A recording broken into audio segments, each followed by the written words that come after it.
observe this Abhishekam, it's so complete and comprehensive.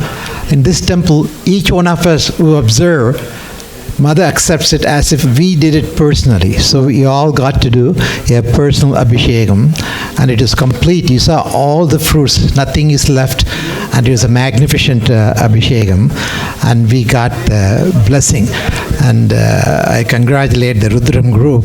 It's a great blessing to be able to do it on this day, once a year. The planetary movements are conducive. So all the way to the source looks at the earth, the movements are connected. That is the reason why Maha Shivarathri is very auspicious. It's basically the planetary movement. On that day, how they would have known it, because logically you cannot know. We know only our solar system. We haven't even left our backyard. There's a whole bunch of thing, and the origin is before the creation started. She was the only entity which existed before, pre-creative. This is before creation. She was the only pure consciousness who existed, and she wished to give us all a chance. So we came as Atman and connect to Paramatman. Today is Purusha. That is Shiva is Purusha, Paramatman. Atman to Paramatman. So the journey goes on, our journey goes on. Almost forever. What is forever? Nobody knows. Time doesn't have any meaning once you leave our solar system. And there are billions and billions, almost 1 trillion suns in our galaxy. They're finding more and more and more, and the billions of galaxies, hundreds of billions of galaxies. And she's beyond all that, watching and creating. And one look, there's one solar system. One look, there's one galaxies. For her, it's just a game, it's just a play. What it does is give the life forms, the Atman, a chance to evolve. So she's creating stages, like an opera stage, and we are the actors. She creates actors on the opera stage. How far we are compared to other life forms, we don't know. We don't even know what's happening in our own solar system, because we haven't even left our backyard. We're looking at Mars now, which is just a backyard. You can imagine how much more. There must be many, many. And once a stage is created, you can assume there are actors. If you go to a desert and see a house, you can assume logically there has to be a person whose house is built for that person. So all the trillions and trillions of spaces must be filled with different life forms, not as life as we know, extraterrestrial. And they are visiting, yes, in this temple full of Yakshinis. Yakshinis are extraterrestrial, the super sensual beings. They're beyond senses. You can't feel them through senses. You got to wake up your inner eye, and coming to places like this where Mother has graced us, you will get the ability to be able to feel them, see them, and know them, because that is our destiny. People who come to this temple, Mother said, have traveled a lot. The 840 lifetimes, you must have gone through that. You're here close to final stage, and then you go to next level, and that's not human. That is super sensual. That is Devata world, nominal world. Our destiny is that. So you are going to become that. And then you will travel, keep on traveling until you become part of Divine Mother. So it's a huge travel, and we need lots of help. We need, that's why Shiva stands on this Asuric element, the Asura, that is ignorance, primordial ignorance, and he stomps it. Only with that we can go forward. If as long as it is there, the Mula Vidya is there, we don't have any chance to know. That minute we are born, we are given identity. We know only that, and that's a huge challenge to go beyond that and to know ourselves and to travel in the super sensual world. That is given to us. That privilege is given to us because she built the temple. She showed us, come here, not only for us. This temple is a protective temple for the whole world.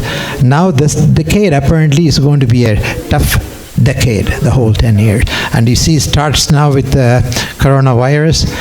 Just to refresh your memory, in 1919, we had the last big pan-viral endemic. It was called Spanish flu. Spanish flu. 1999. You know how many people it killed? Almost 30 million. It just went right through. Within a year, 30 million people did. Can this go to that? Supposed to, but it won't, because she has said, you bring my Akshini energy and we'll protect the world. So the world won't be destroyed. But even then you see the symptom, the panic, and potentially it can. They really don't have any defense if they go through like that, and particularly now with all the travel and everything, it'll spread very quickly. But it won't happen, because I know it, because she's promised us, you bring my house and my Akshinis will come. They'll protect against Asura. Because this is Asuric, or I think the whole Yuga is Kali Yuga. So what do you expect? You expect catastrophes, terrible things. But so far, she protected us, and she will continue to protect us. And we have the privilege to participate in the construction of her house. We are the guests. It's her house. When she builds it, she'll make sure it's done properly, and all the Akshinis, they are there already. We have Gupera. We have all the cosmic elements in the tower. And Kubera is the king of Akshinis. When he is there as the king of Akshinis, all the Akshinis would come. Akshinis are super sensual beings. They are not human, they are not sense-based, but they are real. Once the Kundalini awakens and this inner eye opens, you feel them, you see them, you know them. Because these are not knowable, not seeable, not feelable senses, this cosmic energy. That's why when we do the Abhishekam, there's intense cosmic energy of Shiva. So it is real, it's alive. It is not just material, it's more than a material, because we have woken that cosmic aspect, and she has woken it up, and she wants the world to benefit. So when we do them, we are doing it for the world. Not just for us, not for the state or this country, it's for the world. Because she has given us that blessing. So we share it. Our mission is to share her grace with the world, so that world can explore and experience her meaning, the pure consciousness, Mahamari, she would be the one primary, and through Murtis would come and take, each one of them will take the job. Brahma, she will give one, Vishnu, she will give another, and Shiva, I use the word Shiva Shakti. To me, it's one. Shiva Shakti is one. But today is a day of Shiva, and this day to be able to come and to do the Abhishekam ourselves, that's a great privilege, and we did that. So she makes sure everything, the ritualistic part, is done properly, so that we can receive all the cosmic element. That's why she gave us a magnificent Raja Gopuram. It's not a Gopuram. Each one is Sannidhanam, because many entities are placed with Prana Pratishtha. They are not just a structure. We have given our soul. You, as participant in this temple, you have given your soul. So it's a Prana Pratishtha. So they are very active, and we have almost 600 cosmic entities. But they represent all the 330 million. That many cosmic aspects. So we say we have that many gods. Each one we call God. Anything non-human to me is divine. That even goes to negative aspects, the Asuric aspect. Because they are all divine, and they're here to do a function. She wants us to overcome the ignorance and go and face the challenge and go back to her. To do that, we need the Asuric aspect. Without that, Devas won't exist. The positive energy won't exist. So everything is beautifully planned, and the structure is done, and we are doing the work. I don't know. I hope by the end of the year we will have her Sannidhanam established. I'm hoping even by June, July, we may have Sannidhanam for Mother and Kartikeya and Ganesha. That Sannidhanam will be magnificent. I know how it's going to look. It will be magnificent Sannidhanam. That alone.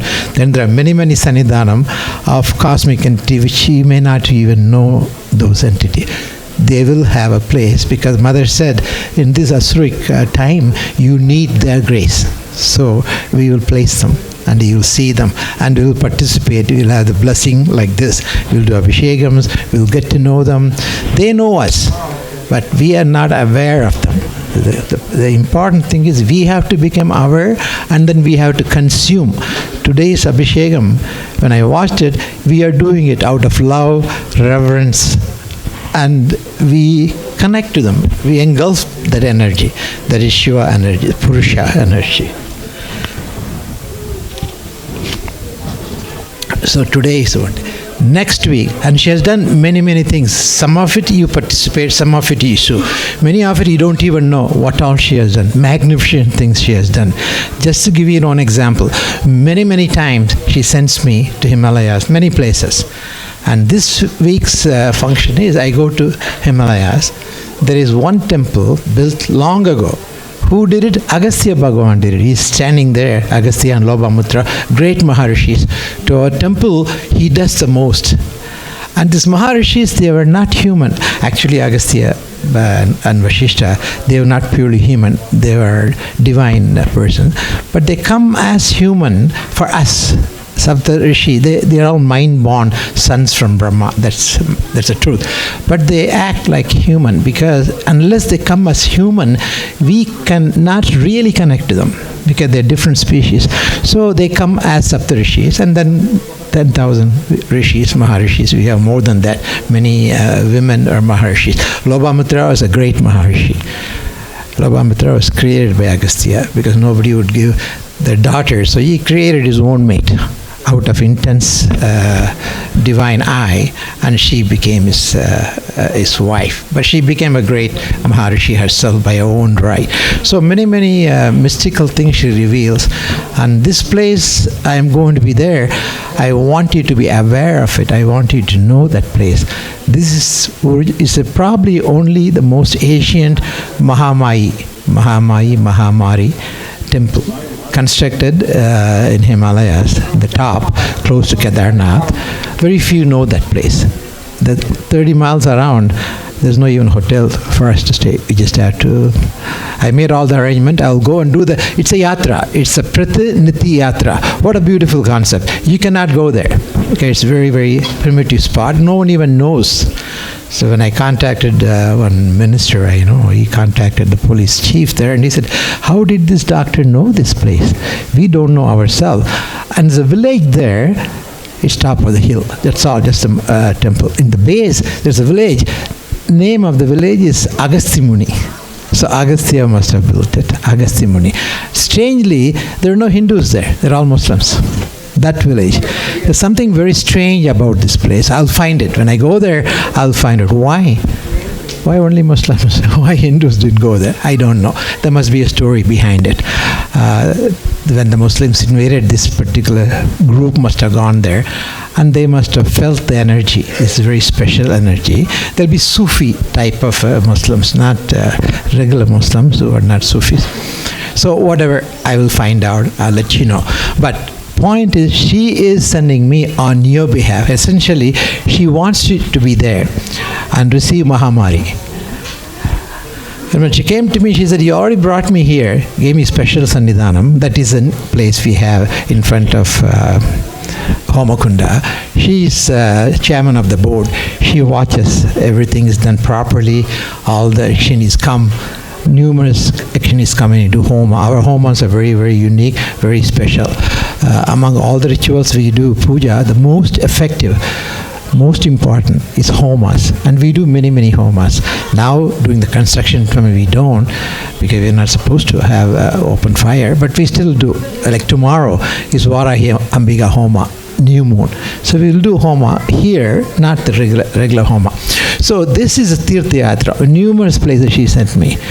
The point is, go there, get the energy, all the mantras I give you, you do it here on their behalf. So this is your yatra. How sweet it is, how magnificent it is, how kind it is for a divine to be that personal. What have we done?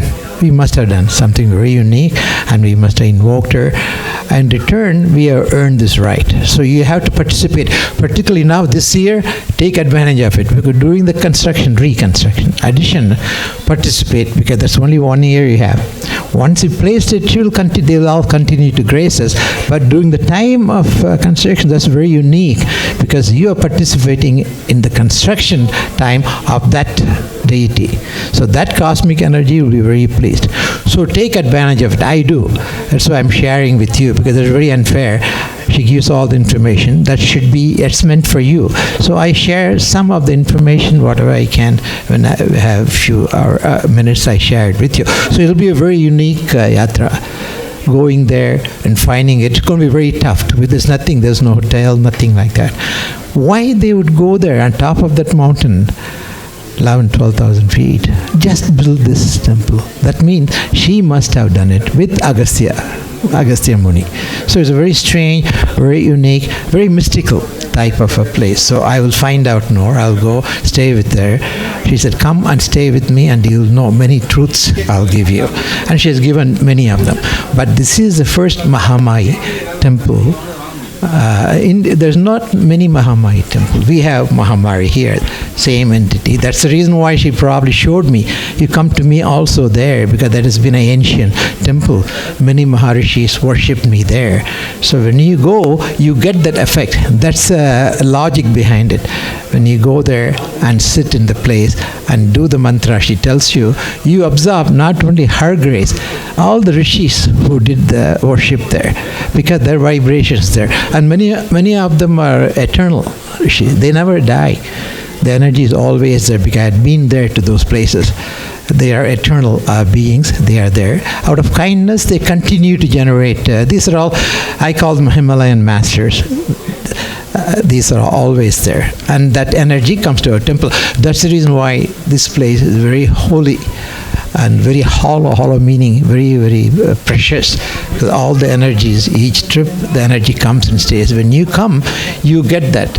You don't consciously know them, but naturally they will bless us, all of us. Just doing this puja today, it's a great blessing.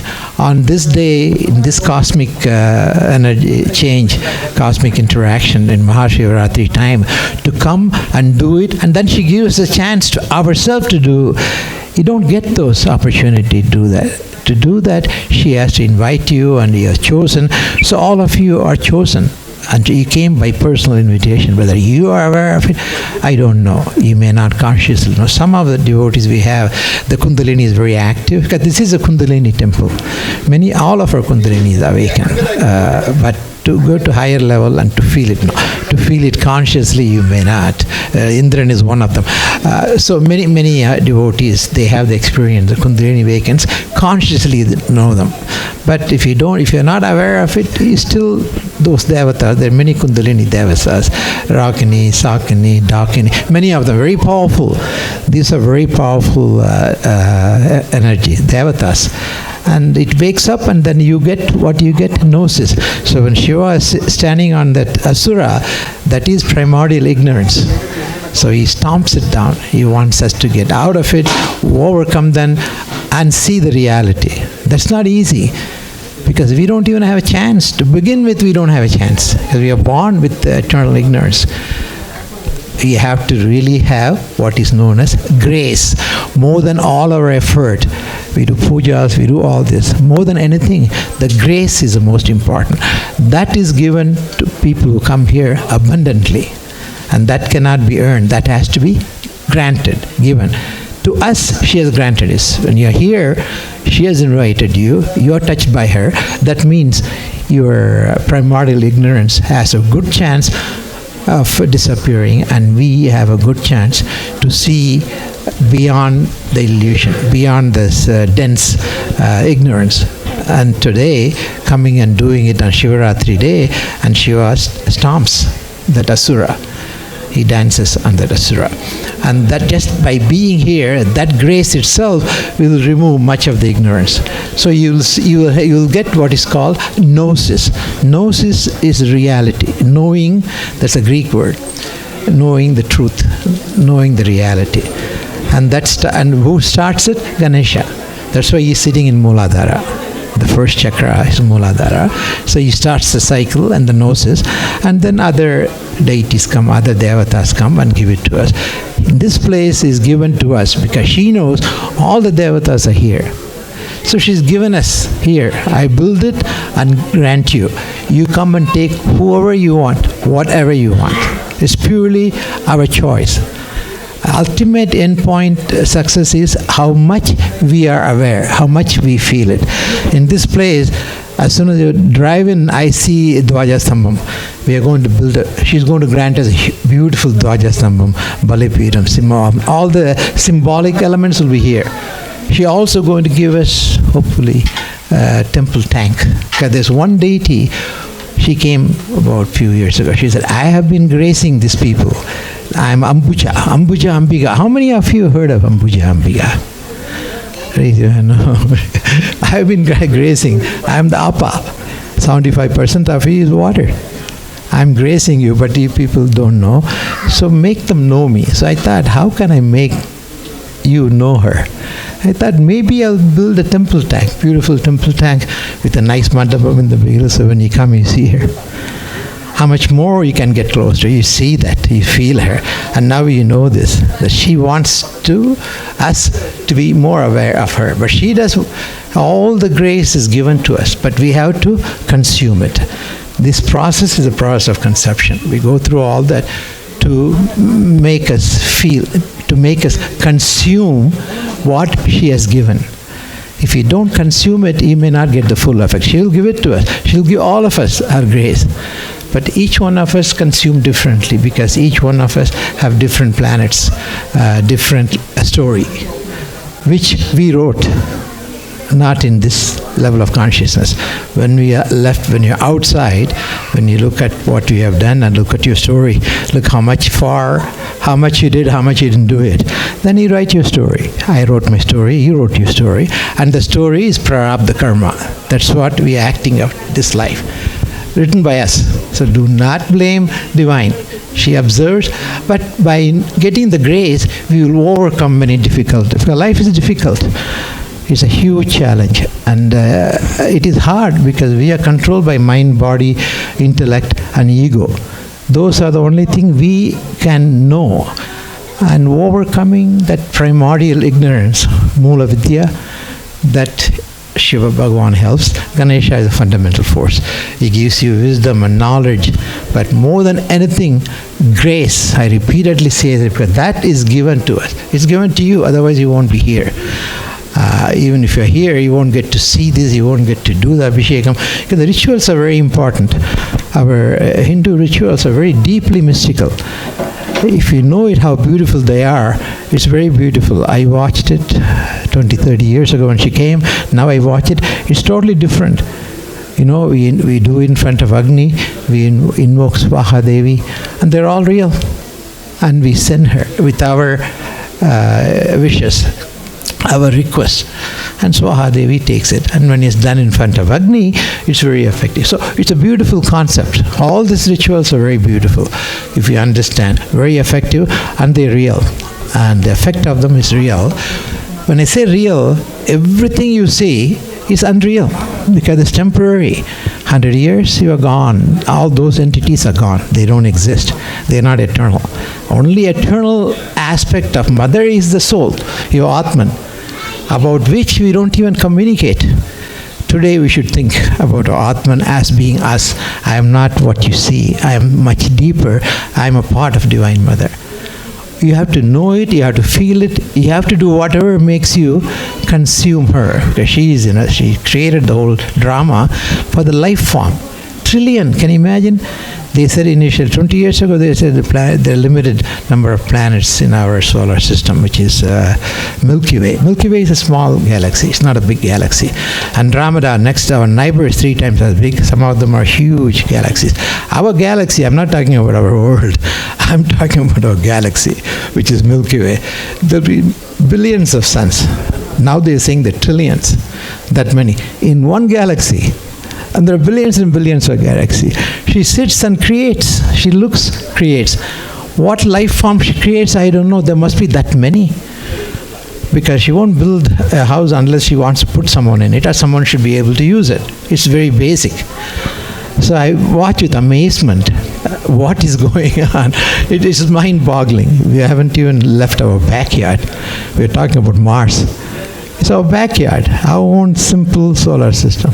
The billions and billions of solar system in our galaxy, which is a small galaxy, you can imagine it's just mind-boggling. Only she can do that, and she does it so easily because she created all the galaxies, and by pure thought. He doesn't know how to do anything. And the wish is for the life form to come and no, I'll take it later, to come and grow up. We are one example of trillion. So she creates us, and then we come with ignorance, and we overcome that. All this life we go through, all these complex rituals, all this we do, because rishis understood and they gave us. So only way, I look at all the other religions, I respect anything divine, anything we talk about spirituality, that's divine, because that's not material. Even Prakriti, she is Shiva Shakti, she is Purusha and Prakriti, both. She is Shiva Shakti. And the Prakriti is very important because that's all we feel it. The material world is what we know and we feel it and we have to use it and grow up. Don't take sannyasi and just say, it's not real, I'm going to be away and not interact with samsara. You cannot do that, and you should not do that. Samsara is a challenge and you have to participate. That's why Mahavishnu took that part of it. Without that, our life will be empty. If you come with all the knowledge, what would you do? You have to go to the next level of evolution, which is higher forms, spiritual forms. Devata, nominal word, not phenomenal word. Anything phenomenal word, it's illusory meaning. It doesn't exist forever. It's just purely our mind. So our mind creates. Essentially, the mind becomes very important. The mind, the thought, and then from that you create concepts. But they are still temporary. As soon as the ego part goes, you die, that part is gone. But we used it. Short-term rental we have. We use the short-term rental to catch on whatever we can. Go to the next rental or next purchase, whatever you decide. So we keep on moving. But all these complexities, Ganesha, of course, gives you the wisdom, the knowledge, and understanding to know that. And that is grace. This place is full of that. All the knowledge, all the wisdom. And they come through our ritualistic religion. And I don't even want to call it religion, because it's not a religion. We don't follow religion. We are Sanatana Dharma. Dharma, Artha, Kama, Moksha. That's fundamental, and we play our game. We call it a religion because the Persians called us Hindus, because we are in the banks of Sindhu, but it's not a religion. It's a way of life. It's fundamental, profoundly mystical. And that mystical knowledge, you need grace to understand. And coming to spiritual places, temple, it gives you the knowledge, but you have to absorb. Like I said, you have to consume her. But she has given us everything. But amount of consumption, how much I consumed is different than how much you consume. You better consume more or less. That depends on your planets. What is your Rasi, what's your Lagna, what's your story? What story you wrote, that you play. So there's no discrimination, there's no partiality. You wrote the story because you saw a certain deficit you had to overcome. If you want to be divine, if you want to go to the divine world, you have to be a pure being. The purity comes when you remove all the dirt. I think they call it mummalam. Sethuraman, am I right? That word is mummalam. Mummalam is dirt. All of us have Kama, Krodha, Lobha, Moksha. All of them, we all have it. Nobody can deny it. We come with dirt. We are dirty beings because we have come with this mind, body, intellect, ego complex. It has to be dirty. And we have to clean up. To clean up, you need the grace, you need the understanding, you need the kindness, you need the place where you can come and contemplate. So when you come to the temple, any temple, you think of divine. Your mind is like when you go to a restaurant to eat, your organs are get ready for that. Your enzymes come out, your stomach is ready, your intestine is ready, digestion starts. The thought of you going to the restaurant itself does that, even before you eat anything. Temple is like that. When you go to the temple, you are going to divine food. So your mind gets ready for that. But the way she's planning to give us all this thing, Mother Ambuja Ambiga is a form of a tank, Dvaja Samba, Balipiram, Simavahan, many items. And she's given magnificent. All this she has given for us to consume her. How kind, particularly a divine creator, how kind a creator has to be to do all that, to create us. Is it like idiot proofing? But only few of us have the grace to know this place, to come here, and to be known by her. I use the word touched by divine. We are touched by divine. If not, she won't be doing it all. She will be doing it. We won't consume it. We won't be aware of it. In other words, we won't be touched by her. The way I understand being touched means knowing her, feeling her, and all the mystical knowledge, the wisdom, everything. And she grants us here so simply, so easily. And Siddharaman knows all this. He's a scholar. In this place, he knows most about all the Vedas, Upanishads. But he doesn't talk. Now, she given him a second life. He knows it. Now he talks a little bit more. He has to talk more. Okay, he's shy. He doesn't want to share. It's difficult to share the deepest part. It becomes very difficult. Even for me, I just share minimal amount. But actually to experience her, to taste her, that is difficult to explain. You have to really know it. But I know you're capable because she even gave you a chance to do the Abhishekam today. So obviously you are chosen, and obviously you lived that many times, whether you know it or not. That many time it takes to 5 more minutes. Okay, I got 5 more minutes. So there's so much I have to say about Shivarathri and Night of Shiva. And Shiva is fundamental because look at the symbolism he has. Take that tiger skin. When Siddha told me, you meditate on that. He gave it to me. I did it for almost 50 years. She asked me, she meaning mother, asked me to give it to you. So he gave it to me. So when I meditate, I sit on that. You know the reason why? When I see the tiger skin, I think of all the attributes, the strategy, the speed, the strength, the passion the tiger has. When she sees a group of deer, it targets one of them. It quickly scans and gets one and monitors it, follows it, goes after it. You need the strength, the concentration, all the abilities of the tiger. That's all to me that skin is. But the Siddha who meditated, his energy is there. So when I do sit on them, he comes. So I get some communication from him. That's the reason why people say meditate on a tiger skin, because you look at the attributes of a tiger, all these attributes, and develop that. Develop those attributes, concentration, ability to know things, ability to force, and develop power, all those, that ability. But most importantly, the man who gave it to me, he has done it for 50 years, meditated. His vibration, that's the most important. To me, that is important. So same way, when you come here, you don't look at the object, you look at the vibration. Everything has vibration. That nothing exists without vibration. It may be positive or negative, but it is vibration. Matter comes only after the vibration. Primordial, most primal Prakriti would be pure vibration. That is Mother. And that densitizes, become us, become the worlds, become the galaxy, become everything. Densitization of that vibration. And we are in between. We have grown a lot. We have become conscious beings. We sit here in a rudimentary place, like I said, billion times more. But we can comprehend what has happened at the time of, we say Big Bang. There was no Big Bang. It's the expansion of her desire. She wanted to create us and see us, see the game, see the play, and help us to sustain the tough samsara. Samsara is tough because you're feeling it by senses. When you feel it by senses, it'll be tough because fear is fundamental. Desire is fundamental.